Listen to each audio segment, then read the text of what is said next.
Et sans tour de chauffe, directement comme ça. Bonjour et bienvenue sur ma chaîne YouTube PP World pour un billet d'humeur. J'adore faire les billets d'humeur, en plus celui-ci, super ludique. On va parler de musique, de qualité audio, d'Apple Music, de streaming, de téléchargement payant, enfin bref, de tas de trucs. Parce que la semaine dernière, j'ai laissé une vidéo sur la chaîne qui s'appelait Best of des meilleures annonces avril 2021. Voilà, qui apparaît ici, voilà, ce Best of. Et dans ce Best of, j'ai parlé d'une rumeur. La rumeur qui tente à dire que peut-être dans peu de temps, Apple Music va passer de la qualité AAC, donc une qualité audio un petit peu compressée, voire beaucoup, à une qualité CD, ce qu'on appelle hi-fi, la haute fidélité, high fidelity. Donc du coup, vous avez été, attends, je viens vous voir, vous avez été des centaines à m'envoyer plein de messages en disant mais qu'est-ce qui va se passer si jamais demain matin Apple passe en qualité CD, qualité hi-fi, ça changera quoi pour moi par rapport à tous mes produits? Alors justement, là, regardez un petit peu le fruit de saison, j'ai de tout devant moi. J'ai un HomePod, donc j'ai des enceintes, j'ai des casques, j'ai des smartphones, j'ai tout. On va parler de tout ça ensemble. Que peut-il se passer si Apple évolue? C'est le thème de ce billet d'humeur qui est un débat entre nous. C'est-à-dire qu'on va dire les choses comme on les pense dans les commentaires. Je veux dire ce que j'en pense également. Mais avant de commencer, je reviens vers vous. J'ai mis une grande table pour faire le truc. Avant de commencer, j'aimerais reposer ce qu'est Apple Music et iTunes, l'écosystème musical d'Apple. Ça fonctionne comment chez Apple?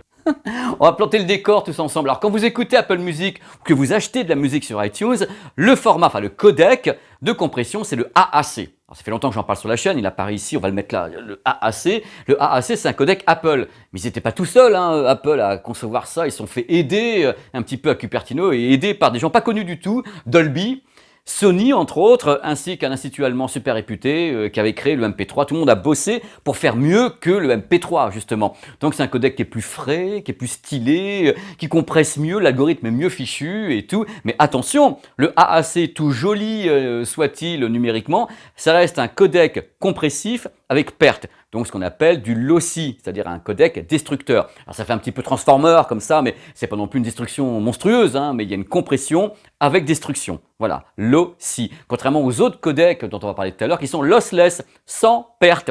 Alors, truc qui me fait marrer également sur iTunes, c'est quelquefois vous avez des indications sur des albums récents avec Mastered for iTunes. Alors, l'impression que le son, c'est pas possible. C'est la même chose, c'est du AAC, mais quand ils mettent Mastered for iTunes, ça veut dire qu'ils n'ont pas utilisé le master audio qui sert à faire le CD audio. Ils sont directement allés à la source, c'est-à-dire ils ont pris le master du studio d'enregistrement, ils l'ont compressé en AAC. Donc une compression absolument gigantesque parce qu'on a un master qui est comme ça et on se retrouve avec ça. Et pour information, chez Apple, le débit du AAC, c'est 256 kilobits par seconde. Il peut aller plus loin, mais Apple, c'est 256 kilobits par seconde. Ça fait mieux que le MP3. C'est un codec qui est plus en forme, qui est plus récent que le MP3, qui fonctionne pas mal. Si jamais Apple évolue, on passera de lossy à lossless. Alors lossless, c'est-à-dire sans perte. Alors pour ça, Apple a une botte magique, une autre. Il y a le AAC quand c'est une compression avec perte, et quand c'est une compression sans perte, il y a l'ALAC. ALAC, qui est donc un codec Apple créé avec Dolby, avec toujours les mêmes, et c'est donc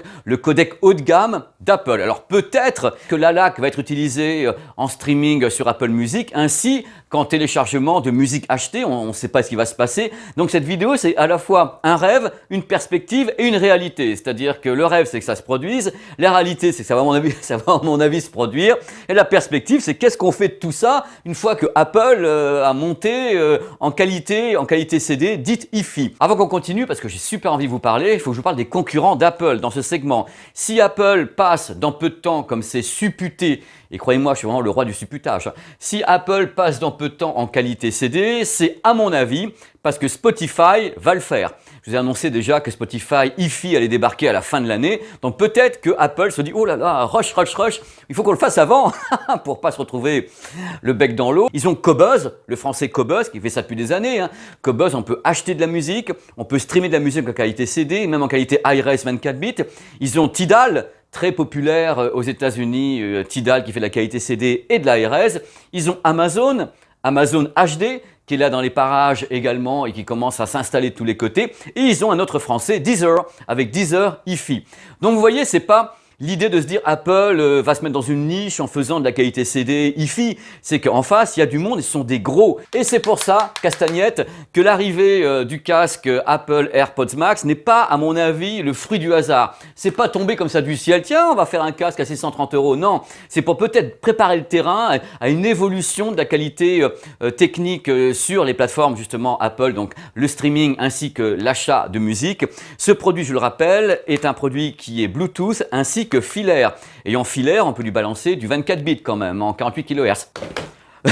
Alors d'où vient justement cette incroyable rumeur de l'évolution du streaming audio d'Apple vers la qualité CD, qualité hi-fi, hein. Ça vient d'une bêta, la bêta de iOS 14.6, donc celle qui est l'évolution de la 14.5. Bravo Pépé, extraordinaire. Et dans cette bêta, on trouve les mots suivants. Alors tenez-vous bien, je les ai pris, écoute, en gros écrit en rouge, les mots suivants: audio sans perte, donc lossless, ça serait le format ALAC, hein.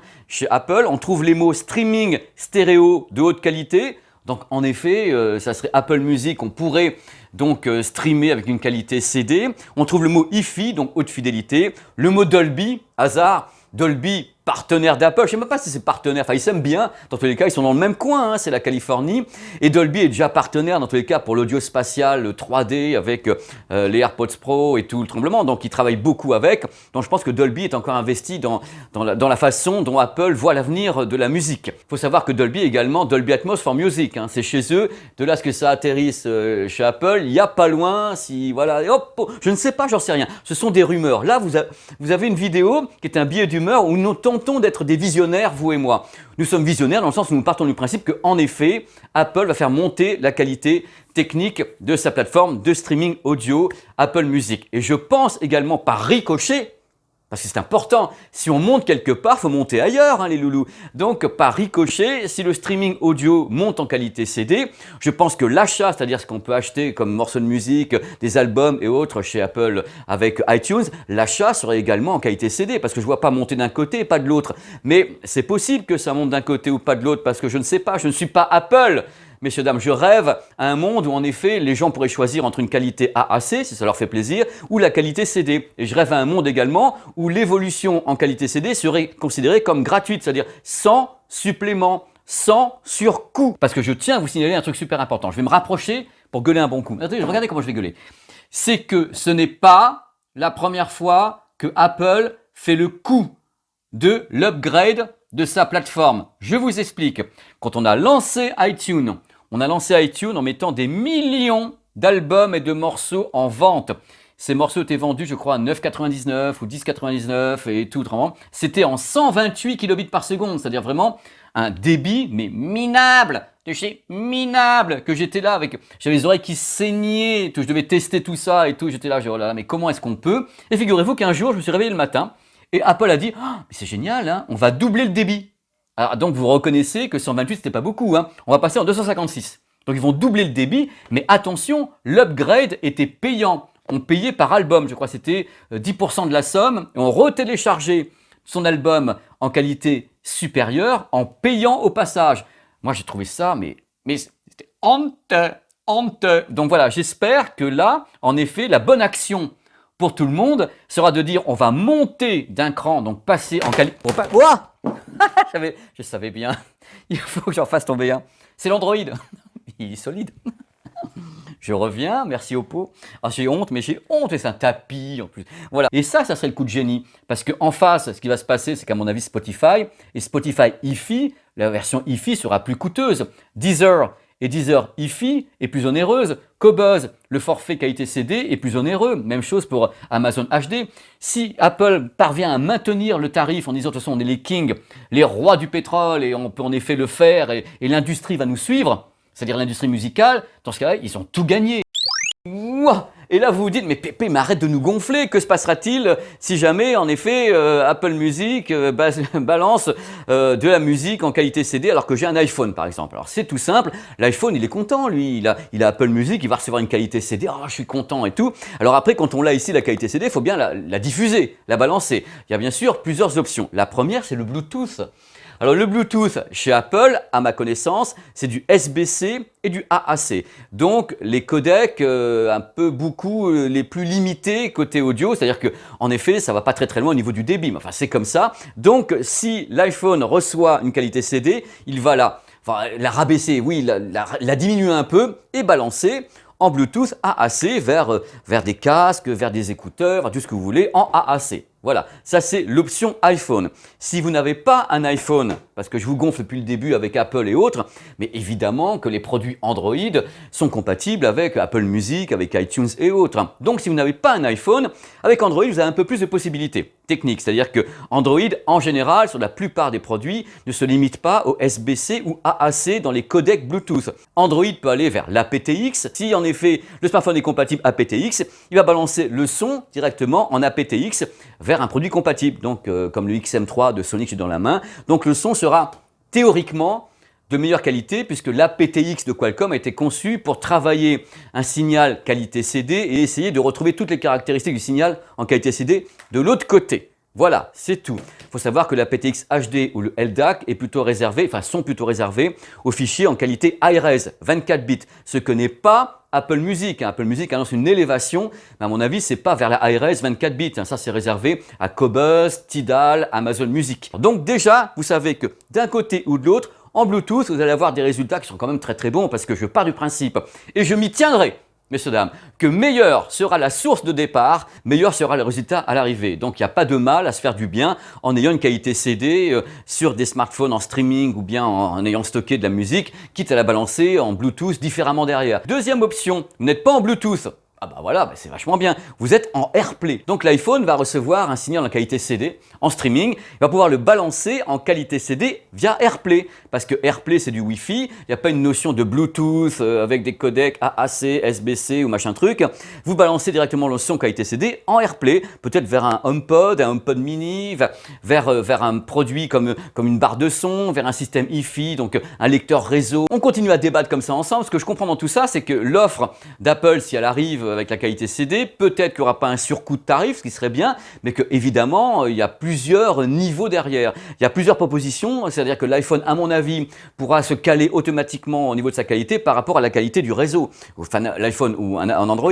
Si on a un bon réseau 4G avec un bon débit, en effet, on pourra avoir la qualité CD comme avec les autres plateformes. Par contre, si on a le débit qui est assez moyen, on va basculer en qualité AAC. C'est normal, toutes les plateformes le font, tous les systèmes le font, pas de problème. Dans tous les cas, ce qui est intéressant avec Apple, c'est que si Apple le fait, vous savez très bien que la résonance d'Apple est extraordinaire. Et ça veut dire quelque chose pour tous ces produits qui sont avides de signaux de qualité, le XM3, XM4, le HomePod ici, les nouveaux Bowers Wilkins, les i7 qui sont là, aptX et tous ces produits auront donc des sources complémentaires pour les nourrir. Donc c'est ça qui est intéressant, mais libre à vous de ne jamais utiliser la qualité CD et dire moi je suis très très content d'avoir du streaming en AAC ou des trucs comme ça. Ça c'est vraiment chacun fait ce qu'il veut par rapport à ses produits, par rapport à ses exigences. Bien sûr dans cette vidéo il y aura toujours un débat de personnes qui vont s'exprimer en disant oui mais Pépé, on ne fait pas la différence entre la qualité AAC, donc compression avec perte, et la qualité lossless, donc la compression sans perte. Les gens n'entendent pas la différence et tout.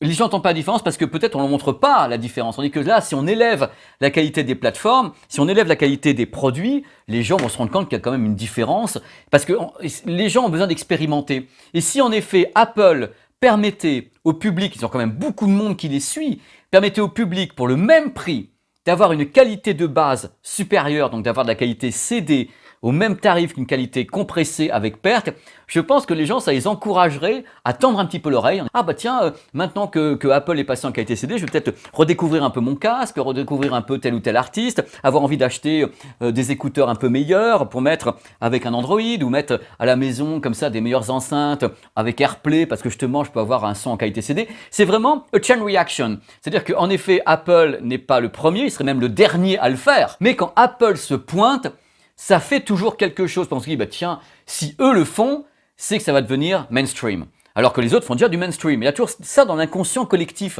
Même si moi, depuis le début, je défends Qobuz, que je défends Tidal et que je défends la musique de qualité, de bonne qualité technique, parce que je pense qu'un technicien ou un ingénieur du son, quand il bosse en studio, il travaille pas en MP3, le mec. Donc s'il travaille pas en MP3, il s'agirait quand même de respecter ce qu'il fait et d'essayer de lui donner le meilleur respect de son travail. Sinon, demain matin, ce qui va se passer, c'est que tout le monde passe en MP3 ou en AAC. Pourquoi est-ce que les ingénieurs du son vont, entre guillemets, s'ennuyer à mixer la musique en 24 bits ou 32 bits flottants avec 48 kHz ou 96? Autant tout faire en MP3 ou AAC, on gagnera du temps. Donc, je pense que l'élévation de la qualité est bénéfique pour tout le monde, surtout si elle est gratuite. Je prône la gratuité, messieurs, dames d'Apple. Si vous pouvez en effet faire quelque chose pour que cet écosystème grimpe à la fois à l'achat sur iTunes, à la fois en streaming sur Apple Music et que ce soit le même tarif qu'avant, moi je dis chapeau et même je dis banco et je vous attends. Ils veulent surtout, à mon avis, mais ça n'engage que moi, ils veulent essayer de couper l'herbe sous le pied à Spotify et à ses annonces de Spotify hi-fi. Spotify étant des plus grands, si eux se mettent à faire de la qualité CD, vous imaginez Apple, nous on fait quoi? On a des casques à 600 €, on n'a pas de qualité CD en streaming, on n'a pas de qualité CD sur iTunes à l'achat de musique, donc il faut qu'ils bougent un petit peu, c'est mon avis. Mais justement, ce billet d'humeur, comme son nom l'indique, c'est un débat. Je ne sais pas si Apple va le faire, j'espère qu'ils vont le faire, je souhaite qu'ils le fassent, je rêve qu'ils le fassent. Ça résume un petit peu ce que je pense. Il y a tous ces produits qui n'attendent que des bonnes sources, messieurs, dames, même si je sais que le AAC fonctionne très très bien. Hein. Moi j'ai écouté des morceaux, j'ai fait des tests et tout. Le AAC fonctionne bien, c'est une bonne compression de données avec perte, c'est pas catastrophique. Mais quand il y a mieux et que ça coûte pas plus cher, parce que c'est ce qui est prévu a priori, quand il y a mieux que ça coûte pas plus cher, il n'y a pas de raison de s'en priver tout de même. Soyons heureux et attendons quand même ce qui va se passer. Je n'ai aucune idée de ce qu'il va réellement se passer. Je ne sais pas si Apple va le faire ou ne va pas le faire. Je ne sais pas dans combien de temps Apple va le faire. Est-ce que ça sera à la fin du mois de mai? Ça sera à la rentrée? Est-ce que ça sera pendant l'annonce des nouveaux AirPods? Qui peut-être, les AirPods, seront compatibles avec un autre codec? Parce que si Apple est logique, monter la qualité de son streaming ou des titres à l'achat sur iTunes sans monter la qualité des codecs Bluetooth, c'est un peu bizarre. C'est vrai qu'on aimerait que Apple soit aille directement vers des codecs plus évolués, mais ça m'étonnerait qu'ils aillent vers Qualcomm aptX, ça me semblerait fou. Le LDAC, j'en sais rien, ou qu'ils aient un codec sous le coude pour le Bluetooth créé avec Dolby ou je ne sais pas quoi, pour avoir de la haute qualité avec les produits qu'ils vendraient. Alors les mises à jour sur les anciens, j'en sais rien, j'en ai absolument aucune idée, messieurs, dames. Je ne sais pas si on peut mettre à jour, j'en sais rien. Tant mieux si on peut. Alors là, moi, si vous êtes heureux, je suis heureux, hein, d'entrée de jeu. Voilà, c'est la fin de ce petit billet d'humeur qui, comme toujours, a été... Moi, quoi. Et là, je suis au réveil le matin, vous vous rendez peut-être pas compte, mais je suis carrément au réveil. Là, il est 10 h du mat et je me suis dit, il faut que je le fasse, Toute la nuit, j'y ai pensé et tout. Regardez la tête que j'ai. Là, je suis loin exprès. Vous voyez pas les valoches sous les yeux. J'ai un peu pitié de vous, enfin de moi surtout, avec la tête que j'avais au réveil. Bon, bref. N'hésitez pas à aller sur la chaîne. Il y a plein de trucs et surtout, n'hésitez pas à commenter ce billet d'humeur. C'est un débat. Dites-moi ce que vous en pensez. Est-ce que vous croyez en effet que Apple va le faire? Et si Apple le fait, est-ce que vous attendez vraiment ça avec impatience? Ou est-ce que ça changera rien pour vous? C'est ça qui est intéressant dans le débat et moi ça me fait kiffer de vous lire. Je pourrais pas répondre à tout parce que il y a des vidéos, je vous rappelle, qui ont 1200 commentaires. Là je peux plus. Soit je réponds aux commentaires, soit je bosse. C'est pas compliqué. Baladez-vous sur la chaîne. C'est aussi gratos peut-être que l'évolution d'Apple Music vers la qualité CD, de vous balader sur la chaîne. Voilà, je vous ai dit ce que j'ai pensé. Il y aura d'autres débats, c'est un parmi tant d'autres. Je vous remercie beaucoup, beaucoup, beaucoup. Voilà, j'étais loin pour... Vous voyez pas les valoches là? Vous avez de la chance.